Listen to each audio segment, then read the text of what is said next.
Assalamu alaikum everyone. I am Dr. Abdullah and welcome to the sonography by Dr. Abdullah.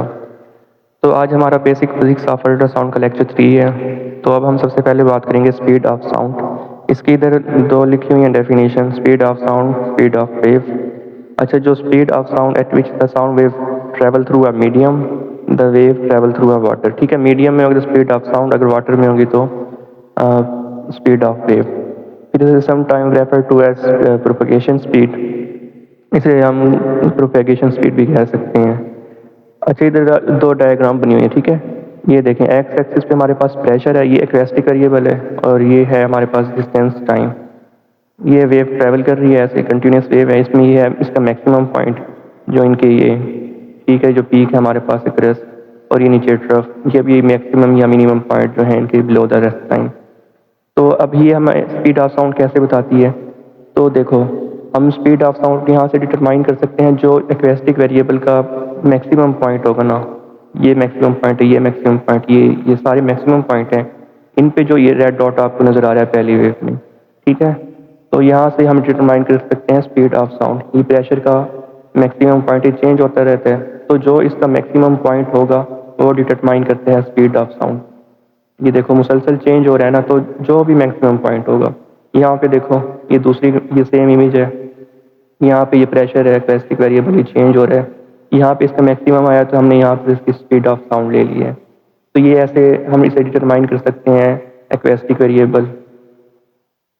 अच्छा, speed is the distance over time. Speed में दो चीज़ें होती हैं, distance और time. ठीक है, यानी कि एक टाइम में डिस्टेंस कवर होगा।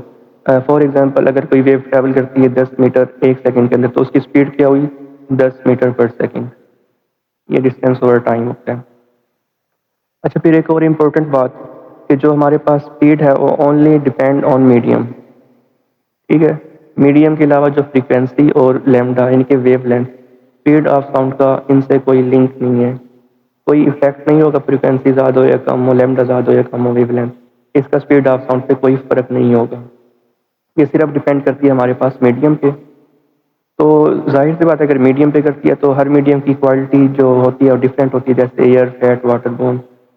तो जिसकी ये मतलब क्वालिटी डिफरेंट होगी, हर मीडियम में ये अलग से स्पीड होगी। तो जैसे इधर कुछ आए हुए हैं, एयर की है 330, वाटर की दो लिखी हुई है, क्योंकि एक 20 सेल्सियस पे और एक 50 जो टेम्परेचर होता है। दो टेम्परेचर पे हमने, इस पे टेम्परेचर पे भी इफेक्ट होता है, क्योंकि उसकी एबिलिटी मतलब उसकी क्वालिटी चेंज हो जाती है, उसकी वजह से इसकी स्पीड, यानी कि एक मीडियम चेंज हुआ है। कोई बर्फ़ होती है यानी कि फ्रीज वाटर होता है, और एक सिंपल लिक्विड, तो इस तरह इसकी डिपेंड करती है। और ये बोन पे सबसे ज़्यादा होती है 4000। तो अब हम इसे आगे बढ़ाते हैं, हम देखते हैं स्पीड ऑफ साउंड। ठीक है, अगर मीडियम स्टीफ होगा या सॉफ्ट होगा, यानी सॉफ्ट मतलब कंप्रेसिबल, अगर स्टीफ होगा तो स्पीड ऑफ साउंड हमारे पास ज़्यादा होगी। अगर मीडियम है हमारे पास कंप्रेसिबल यानी कि सॉफ्ट, तो उसके हमारी स्पीड ऑफ साउंड उसमें कम होगी। जैसे बोन की और फैट की हमें दिखाई गई, बोन की बहुत ज़्यादा थी, फैट की कम थी। अब ये देखें, सब इधर लिखा सॉलिड, लिक्विड, गैस, तीन चीज़ें। हमारी सबसे ज़्यादा स्पीड ऑफ साउंड होगी हमारे पास सॉलिड में, उससे कम हमारे पास होगी लिक्विड में, और फिर जो सबसे कम हमारे पास होगी वो गैसेस में कम होगी स्पीड ऑफ साउंड।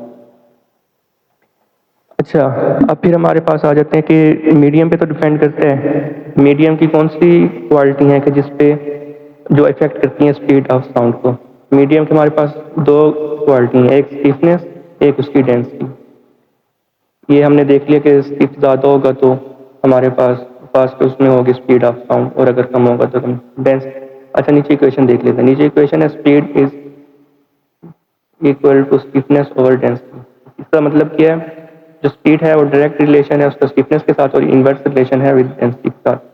अगर मतलब मालिक्यूल स्टीफ है, हार्ड है, उसका इंटरमालिकुलर बॉन्ड जो होगा वो स्ट्रॉन्ग होगी, उसमें जो ट्रेवल होगी, वेव की जो ट्रेवलिंग होगी वो बहुत जल्दी होगी। ठीक है, इसका मतलब है डायरेक्ट रिलेशन है, ये बढ़ेगा तो स्पीड ऑफ साउंड बढ़ेगी, कम होगा तो कम होगी। डेंसिटी का क्या है? डेंसिटी वॉल्यूम पर मैस। ठीक है, जो एक मतलब वॉल्यूम होता है, तो जितना ज़्यादा डेंस होगा उतनी ज़्यादा उसकी मतलब कम होगी स्पीड ऑफ साउंड। ठीक है, डेंसिटी का इन्वर्स रिलेशन है हमारे पास स्पीड ऑफ साउंड का। अच्छा, तो ये थी स्पीड ऑफ साउंड। अच्छा, उसके बाद हमारे पास जो हम इन सॉफ्ट टिश्यू के अंदर जो हम यूज़ करते हैं, हमारे पास स्पीड ऑफ साउंड कितनी है? हमारे पास जो है वो है 1540 मीटर पर सेकंड या फिर 1.54 मिलीमीटर ओवर माइक्रो सेकंड। ठीक है, ये हमारे पास सॉफ्ट टिश्यू की है, ये हमारे पास एक कैलकुलेटेड है पहले, और ये जो अल्ट्रासाउंड की मशीन होती है उनके अंदर कैलिब्रेट होती हैं, पहले से बिल्ट इन होती है, ये हम चेंज नहीं कर सकते। तो इसकी इंपॉर्टेंस क्या है ये हम आगे देख लेते हैं रेंज इक्वेशन में। अच्छा, अब रेंज इक्वेशन क्या है? पहले ये देख लें इसकी equation, distance is equal to speed into time over 2। Range equation होती क्या है हमारे पास? जब हम अल्ट्रासाउंड करते हैं हमारे पास हमारे पास जो वेव होती हैं वाइब्रेशन के थ्रू जनरेट होती हैं फ्रीक्वेंसी, वो हमारे पास जाती हैं बॉडी के अंदर, बॉडी के अंदर जाती हैं, वापस आती हैं ट्रांसड्यूसर के अंदर आती है, एम्पलीट्यूड होती हैं, मतलब एम्पलीट्यूड सब बनता है, जो सारी एम्पलीफिकेशन होती है, सारा प्रोसेस होता है। फिर हमारे पास एक दो रिटर्न टाइम होता है। तो जब वो वापस आ जाती हैं तो हमारे पास डिस्टेंस होता है, हमने डिस्टेंस कैलकुलेट करना होता है। ठीक है, तो अब हमने अपने फर्स्ट लेक्चर में देखा था कि जो टाइम है वो हमें बताता है डिस्टेंस, अब कैसे बताते हैं? तो हमारे पास स्पीड ऑफ साउंड हमारे पास कितनी होती है? 1540 मीटर पर सेकंड। ये हमारे पास सेम रहेगी, मशीन के अंदर कैलिब्रेट होती है, इसे हम चेंज नहीं कर सकते, ये कांस्टेंट होती है। तो हो गया हमारे पास कांस्टेंट।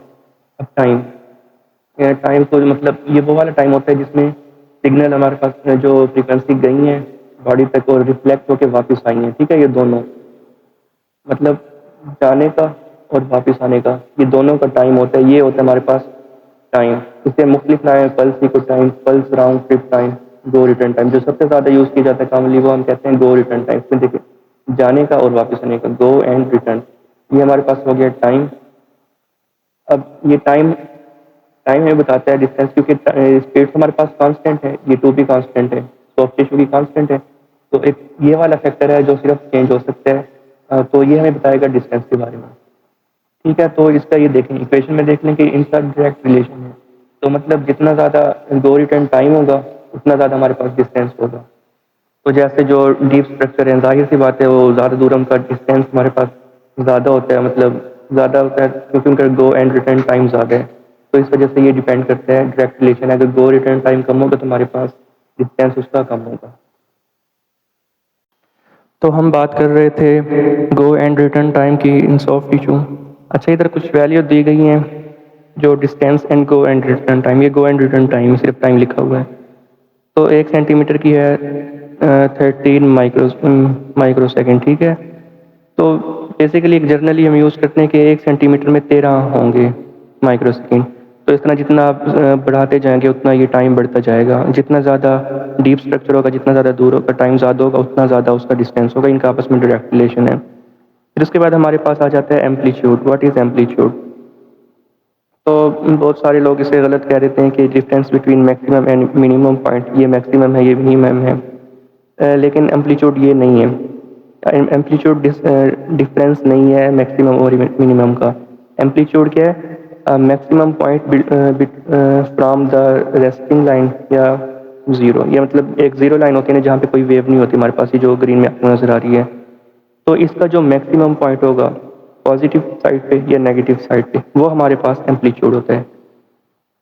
ठीक है, ये हमारे पास एम्पलीट्यूड है, ये एम्पलीट्यूड है, और ये इधर नीचे से ये एम्पलीट्यूड है, ये एम्पलीट्यूड की डेफिनेशन है। ठीक है, ये डिफरेंस नहीं है बल्कि ये फ्रॉम ज़ीरो लाइन यानी कि रेस्टिंग लाइन, ये रेस्टिंग लाइन है, इसका जो मैक्सिमम यहाँ होगा जहाँ भी होगा वो हमारे पास एम्पलीट्यूड होता है।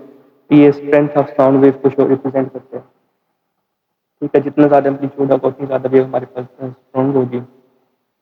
और उसके अलावा एम्पलीट्यूड को हम कैलकुलेट कर सकते हैं एक्वेस्टिक वेरिएबल से, क्योंकि वो चेंज होते रहते हैं, जैसे pressure, density, particle motion, temperature, ये सारी चीज़ें भी डिपेंड करती है हमारे पास, रिप्रेजेंट कर सकते हैं हम इससे एम्पलीट्यूड को। अच्छा, जो इनिशियल एम्पलीट्यूड है वो डिटरमाइन करेगा अल्ट्रासाउंड सिस्टम से। अगर हम उसे जितनी ज़्यादा वोल्टेज देंगे हमारे पास जो प्रोब हम वोल्टेज ज़्यादा देंगे तो हमारे पास एम्पलीट्यूड ज़्यादा होगा, और हमारे पास इनिशियल एम्पलीट्यूड ज़्यादा होगा तो हमारे पास उतनी ज़्यादा वेव प्रोड्यूस होंगी, जिन स्ट्रॉन्ग वेव प्रोड्यूस होंगी। अच्छा, जब हमारे पास ये अल्ट्रासाउंड वेव जनरेट होती हैं फिर वो ट्रैवल करती हैं, जितना वो ज़्यादा ट्रैवल करेंगी उतना ज़्यादा उनका एम्पलीट्यूड कम होगा। तो एटेनुएशन क्या है? नो लॉस इन एम्पलीट्यूड, जितने ज़्यादा वेव ट्रैवल करेगी बॉडी में उतना ज़्यादा उसका एम्पलीट्यूड कम होगा, उस एम्पलीट्यूड को कम होने को हम कहेंगे एटेनुएशन। ठीक है, ये एटेन्यूएशन की डेफिनेशन है। अच्छा, अब उसके बाद हमारे पास क्या है, अगर हम इंक्रीज एम्पलीट्यूड तो हमारे पास इंक्रीज द डिस्टेंस। इसका क्या मतलब हुआ, जितनी ज़्यादा हम उसकी एम्पलीट्यूड बढ़ाएंगे उतनी ज़्यादा वेव स्ट्रॉन्ग होगी हमारे पास, उतनी ज़्यादा उसका वो ट्रैवल कर सकेगी। ठीक है, उसका मतलब अगर डीप स्ट्रक्चर के लिए हमने जाना है तो हमें उसको एम्पलीट्यूड हमें उसका ज़्यादा रखना पड़ेगा। ये हम कैसे कर सकते हैं, ये हम चेंज कर सकते हैं। हमारे पास जो अल्ट्रासाउंड की मशीन होती है उसकी पावर आउटपुट है, कैसे कर पावर आउटपुट होती है या फिर हम आउटपुट कंट्रोल में उसे कर सकते हैं। अगर हमने ज़्यादा इंक्रीज मतलब करना एम्पलीट्यूड ज़्यादा रखना है तो हम उसे ज़्यादा इलेक्ट्रिकल वोल्टेज देंगे। जितनी ज़्यादा इलेक्ट्रिकल वोल्टेज होगी उतना ज़्यादा एम्पलीट्यूड होगा और उतना ज़्यादा हमारे पास डिस्टेंस कवर होगा। ठीक है, ये था हमारे पास एम्पलीट्यूड, इसका क्या इफेक्ट होता है डिस्टेंस पे और वोल्टेज पे। तो अब हम बात कर लेते हैं power. What is power? Power is defined at the rate that work is perform और दैट एनर्जी इज ट्रांसफर्ड। ये तो सिंपली पावर की डेफिनेशन हो गई है। तो हम इसको अल्ट्रासाउंड में क्यों देख रहे हैं? तो अल्ट्रासाउंड में इसका ये है कि जो अल्ट्रासाउंड में हमारे पास वेव प्रोड्यूस होती हैं और ट्रैवल करती हैं, प्रोपगेट करती हैं। ठीक है, प्रोडक्शन और प्रोपगेशन। तो हमारे पास पावर ये है कि जो जितनी पावर कितनी ज़्यादा प्रोड्यूस हो रही है और कितना ज़्यादा वो ट्रैवल कर रही है, प्रोपगेट कर रही हैं, ठीक है, बॉडी के अंदर। तो ये होती है हमारे पास पावर इन अल्ट्रासाउंड। इसका जो हम अल्ट्रासाउंड में यूनिट यूज़ करते हैं वो मिलीवाट यूज़ करते हैं। अच्छा, जो हम पहले एम्पलीट्यूड की बात की थी, तो पावर का डायरेक्ट रिलेशन है स्क्वायर ऑफ एम्पलीट्यूड के साथ। इसका क्या मतलब हुआ, अगर हमारे पास एम्पलीट्यूड इंक्रीज हुआ है बाय फैक्टर 2 तो इसका मतलब है हमारे पास पावर इंक्रीज करेगी 4, क्योंकि स्क्वायर रूट हम 2 का लेंगे तो उसकी वजह से हमारे पास क्या आएगा 4। ठीक है, जो पावर डिपेंड करती है हमारे पास वो रिलेशनशिप इसका डायरेक्ट है एम्पलीट्यूड के स्क्वायर के साथ। ये पावर होती है कि अल्ट्रासाउंड हमारे पास कितनी ज़्यादा प्रोड्यूस हो रही है और कितना ज़्यादा ट्रैवल कर रही है। ये चीज़ें हमारे पास क्या हैं, पावर। उसके बाद हम देख लेते हैं इंटेंसिटी। अच्छा, intensity is the concentration of power. ठीक है, जितनी ज़्यादा हमारे पास पावर होगी उतनी ज़्यादा हमारे पास इंटेंसिटी होगी। ये सिर्फ पावर पर डिपेंड नहीं करती, एरिया पे डिपेंड करती है। एरिया के साथ इसका इन्वर्स रिलेशन है, पावर के साथ इसका डायरेक्ट रिलेशन है। जितनी ज़्यादा पावर होगी उतनी ज़्यादा हमारे पास इंटेंसिटी होगी, और अगर हमारे पास एरिया जितना ज़्यादा होगा पावर इंटेंसिटी कम होती जाएगी। अगर ये इंक्रीज़ कर दिए बाय फैक्टर 2 तो इंटेंसिटी भी इंक्रीज़ करेगी बाय फैक्टर 2। अच्छा, इसका जो हमारे पास डायग्नोस्टिक अल्ट्रासाउंड में हम यूज़ करते हैं, हमारे पास 0.1 मिली वाट पर सेंटीमीटर टू 100 वाट सेंटीमीटर, ये इसकी रेंज होती है नॉर्मली इसकी इंटेंसिटी की अल्ट्रासाउंड के अंदर जो हम यूज़ करते हैं। अच्छा, जो ये क्वेश्चन बता रही है हमें हमारे पास कि पावर के साथ डायरेक्ट रिलेशन है और इसका एरिया के साथ इसका इन्वर्स रिलेशन है। ठीक है, मतलब दोनों चीज़ें इफेक्ट करेंगी। उसके बाद हमारे पास है फोकल जोन। ये बहुत इंपॉर्टेंट होता है। अच्छा, ये फोकल जोन वो होता है जहाँ पे हमारे पास सबसे ज़्यादा इंटेंसिटी होती है, और हम कोशिश करते हैं कि हमारे पास हम चीज़ें फोकल जोन में ही देखें ताकि हमारे पास अच्छी रेजोल्यूशन हो और अच्छी हमें चीज़ें विजुलाइज हों और अच्छा डायग्नोसिस हो सके। फोकल जोन बनता क्या है हमारे पास? अच्छा, एक बात तो होगी कि इंटेंसिटी ग्रेटेस्ट सबसे ज़्यादा इंटेंसिटी होगी फोकल जोन में। अच्छा, जहाँ पे एरिया सबसे ज़्यादा कम होगा ना, स्मॉलेस्ट एरिया, वहाँ पे हमारे पास इंटेंसिटी इसकी सबसे ज़्यादा होगी और उस एरिया को हम कहेंगे फोकल जोन। ये हमारा आज का लेक्चर था। इसके बाद इसे हम आगे कंटिन्यू करेंगे वैल्यूज़ ऑफ इंटेंसिटी। तब तक के लिए खुदा हाफिज़। Thank you so much.